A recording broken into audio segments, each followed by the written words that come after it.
എല്ലാവർക്കും നമസ്കാരം. ഞാനിപ്പോൾ പേരാമ്പ്ര ഗ്രാമപഞ്ചായത്തിലെ 19-ാം വാർഡിലെ കടുക്കൂത്താഴ നെൽവയൽ ഉള്ളത് പാടശേഖരം.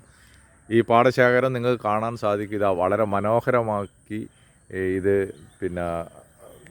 ഞാറ് നടാൻ വേണ്ടി തയ്യാറായിരിക്കുകയാണ്.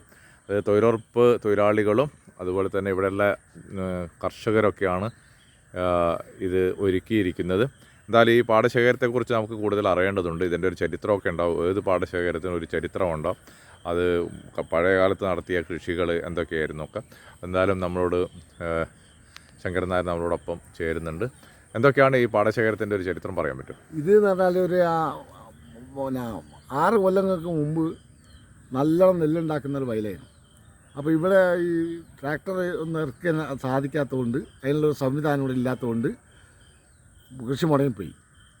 അങ്ങനെ കൃഷി മുടങ്ങിപ്പോയതിന് ശേഷം ഇപ്പം ചെറിയൊരു സൗകര്യം വണ്ടി ഇറക്കാനുള്ള കിട്ടിയപ്പോൾ ഒരു ഇടവരാട് എല്ലാ കൃഷി ഏറ്റെടുക്കുന്ന ഒരു സ്വയം സഹായ സംഘം അനശ്വര ഓലോട് ഇതിനെപ്പറ്റി ആദ്യം തന്നെ അതിൻ്റെ ഒരു മെമ്പറോട് ഞാൻ പറഞ്ഞ് നിങ്ങൾ ഞങ്ങളെ വയലൊന്ന് ഏറ്റെടുക്ക് കൃഷി നടത്തുമെന്ന് വെച്ചു. അപ്പോൾ ആദ്യം ഓല് ഞാൻ ആലോചിക്കട്ടെന്നെല്ലാം പറഞ്ഞ് പിന്നെ ഓല് എന്നെ വിളിച്ച് എന്നോട് പറഞ്ഞ് ഞങ്ങൾ സമ്മതമാണ്, നിങ്ങളതിന് വേണ്ടി എല്ലാ കാര്യം ചെയ്യണം, സമ്മതപത്രമാണ് എല്ലാ കൃഷിക്കാർ. അങ്ങനെ സമ്മതപത്രവും നീതി ഷീട്ടുമൊക്കെ വാങ്ങിക്കൊടുത്ത് അവരാണ് ഇപ്പോൾ കൃഷി നടത്തുന്നത്. ഞങ്ങളെ എല്ലാ സഹകരണവും ഒലി ചെയ്തു കൊടുക്കുകയാണ്. ഇത് ഏകദേശം എത്ര ഏക്കർ ഉണ്ടാവും? ഇത് ഒരു 40-45 ഏക്കറുണ്ട്. പക്ഷെ ഞങ്ങൾക്ക് ഇതുവരെ ഒരു പാടശേഖര സമിതി ഉണ്ടാക്കിയാനാകില്ല. അതിപ്പോൾ ഈ അനുസരൻ്റെ ഈ കൃഷി തുടങ്ങിയതോടുകൂടി കൃഷി ഓഫീസർമാരൊക്കെ ഞങ്ങൾ വളരെ സഹകരിച്ച് ഞങ്ങൾ ഇവിടെ ഇപ്പോൾ ഒരു പാടശേഖരം ഉണ്ടാക്കി അതിൻ്റെ കമ്മിറ്റി രൂപീകരിച്ചു. അപ്പം പാടശേഖരം എന്ന രീതിയിലുള്ള ആനുകൂല്യങ്ങളൊക്കെ നമുക്ക് കിട്ടാൻ സാധ്യതയുണ്ട്. അതെല്ലാം ഓല് പറഞ്ഞ് ഇതൊക്കെ തരുന്നുണ്ട്. ഇതിപ്പം പാടശേഖരം ഇങ്ങനെ ഒരുക്കാൻ എത്ര ദിവസം എടുത്തിട്ടുണ്ട്? ഇതൊരു ഇപ്പോൾ ഒരു 10 ദിവസം. എത്ര ഏകദേശം ഒരു ദിവസം എത്ര ആളുണ്ടായിരുന്നു പണിക്ക്? ദിവസം ഒരു 60 തൊഴിലുറപ്പ് തൊഴിലാളികളും അല്ലാത്ത ഞങ്ങളെപ്പോലത്തെ കൃഷിക്കാർ ആയിട്ട് പണിയെടുക്കുന്ന ഒരു 5 ആള് അതുണ്ട്. എനിക്കൊന്ന് അന്യ സംസ്ഥാന തൊഴിലാളികൾ ഇവിടെ തമിഴ്നാട്ടിൽ നിന്ന് കൊണ്ടുവന്നാണ് നടുന്നോല ഓല ഏക്കർക്ക് ഇത്ര പൈസ എന്ന് പറഞ്ഞ തീരുമാനം. അതെ. അപ്പോൾ അത് നട്ടുപോകുക. അതെ. അങ്ങനെ ഇവരെ കൊണ്ടുവരാൻ ഇവരിവിടെ നേരത്തെ കൃഷിയൊക്കെ അറിയുന്ന ആളാണ്. ഒരു അനുസരിന്റെ ആൾക്കാരാവില്ല. അനുസരിക്ക് ഓലാണ് വില ആദ്യം സംഘടിപ്പിക്കുന്നത്. മറ്റേ ഇവിടെ ഇപ്പോൾ ഒരാളെ വിളിച്ചിട്ട് നമ്മൾ നടിയിക്കാന്ന് വെച്ചാൽ അത് എന്തായാലും ഇന്നത്തെ കൂലി ഭാരം കൊണ്ട് നടക്കില്ല. കരാറെടുക്കാൻ ഇവിടെ ആളും ഉണ്ടാകില്ല. അപ്പം നമുക്ക് അറിയാം, ഈ കാർഷിക മേഖലയിൽ നിന്നൊക്കെ ആളുകൾ പിന്തിരിയുന്ന ഒരു കാലഘട്ടമാണ്. കാരണം ഈ കാർഷിക മേഖലയിൽ നിന്ന് ലാഭം ഉണ്ടാക്കുക അല്ലെങ്കിൽ അതുകൊണ്ടൊരു ജോലി എന്ന രീതിയിൽ ആളുകൾക്ക് ഇന്ന് സ്വീകരിക്കാൻ പ്രയാസമുണ്ടല്ലേ? അതാണ്. ഒരു 40 കൃഷിക്കാരെ 40 ആളെ വയലായത്. 40 ആളെ വീട്ടിൽ ഇപ്പോൾ ഒരു മണി നെല്ല് പോലും എടുക്കുകയില്ല. അപ്പോൾ അത് ഒലിക്കുമ്പോൾ ഭയങ്കര സന്തോഷമായിരിക്കും. ഇപ്പോൾ ഒരു വയലൊക്കെ ഒന്ന് നെല്ല് ഉണ്ടാക്കാൻ തുടങ്ങിയത് ഞങ്ങളെ സംബന്ധിച്ചോളം ഞങ്ങൾക്ക് ഒരു ആനന്ദം കിട്ടിയത്. അതെ, മനസ്സിന് വളരെ സംതൃപ്തിയും കൂടിയാണ്.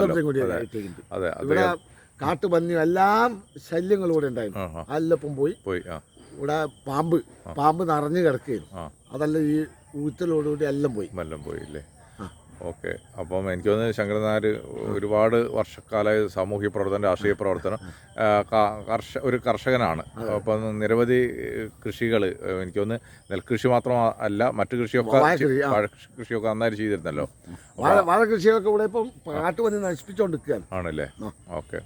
അപ്പോൾ എന്താണ് നമ്മൾ സർക്കാരിനോടൊക്കെ പറയാനുള്ളത്? നിങ്ങൾ കർഷകർ എന്ന രീതിയിലുള്ള നിങ്ങളെ പ്രയാസങ്ങൾ ഒരു ചുരുക്കിയെന്ന് പറയാം. അത് ഒന്നുമില്ല, കർഷകന്മാർ ഗവൺമെൻറ് ഇപ്പം ഇതിന് വളരെ അനുകൂലമായിട്ട് തരിശുഭൂമി കൃഷികളൊക്കെ ഗവൺമെൻറ് മുന്നോട്ട് ഇറങ്ങുന്നുണ്ട്.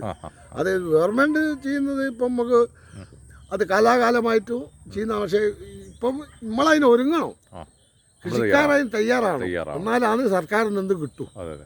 ഇപ്പം സർക്കാരിൻ്റെ ആനുകൂല്യം വെറുതെ ഇട്ടില്ലല്ലോ. പുതുതലമുറയും കൂടി നമ്മൾ ഇതിൽ ഇറക്കി അതിറക്കണം. ഇത് വയലിൽ ഇത് എല്ലാ ഗ്രാമസഭയിലും പറയലുണ്ടായിരുന്നു. തൊഴിലുറപ്പ് തൊഴിലാളികൾ നെൽകൃഷിയാണ് പ്രോത്സാഹിപ്പിക്കേണ്ടത്. പക്ഷേ നടത്തിയിൽ ഇപ്രാവശ്യം ഓലൊക്കെ ഇറങ്ങി ഓലിക്കെല്ലാം ഭയങ്കര സന്തോഷമായി. ഓലിപ്പോൾ ചായ ഒന്നും കൊണ്ടുവരേണ്ട, ഭക്ഷണമൊക്കെ ബില്ല് കൊടുക്കും. അപ്പോൾ ഒരു 12 മണി വരെ പണിയെടുക്കുന്നുള്ളൂ. 12 മണിയാകുമ്പോഴേക്കും ഒരു ഉഷാറായിട്ട് പണിയെടുക്കുന്നുണ്ട്.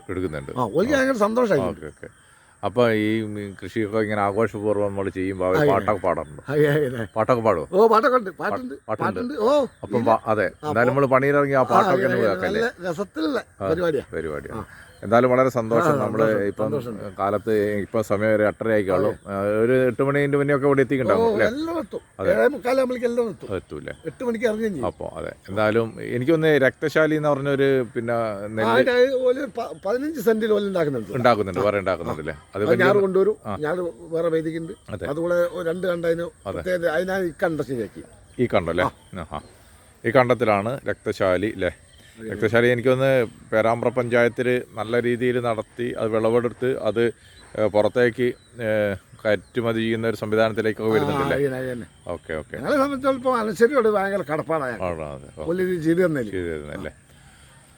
ഓക്കെ, എന്തായാലും നമുക്ക് പാടശേഖരത്തിൽ പിന്നെ തൊഴിലുറപ്പ് തൊഴിലാളികളും മറ്റുള്ള കർഷകരൊക്കെ ഇറങ്ങി അത് കൃഷി ചെയ്യുന്നതൊക്കെ ഒന്ന് കാണിച്ചു തരാം. ലൈവായിട്ട് നമ്മളത് കാണിക്കും. എന്തായാലും ഈ പാടത്ത് ഈ കൊച്ചയാണ്, വലിയ കൊച്ചയാണ് നമ്മൾ കാണുന്നല്ലേ? കൊച്ചാന്ന് പറയാം, എന്താ ഇതിന് കൊച്ചാന്ന് തന്നെയല്ലേ പറയാം? ദേശാടനക്കിളികളൊക്കെ ഇവിടെ ഉണ്ട്. അപ്പം വയലിലെ കുറച്ച് നടുവിലേക്ക് പോയി നമുക്ക് ഷൂട്ട് ചെയ്ത് കാണിക്കാൻ സാധിക്കുമെന്ന് പ്രതീക്ഷിക്കുന്നു. എന്തായാലും എല്ലാവർക്കും ഒരു സുപ്രഭാതം നേർന്നുകൊണ്ട് ഞാൻ ഈ വീഡിയോയുടെ അവസാനിപ്പിക്കാം.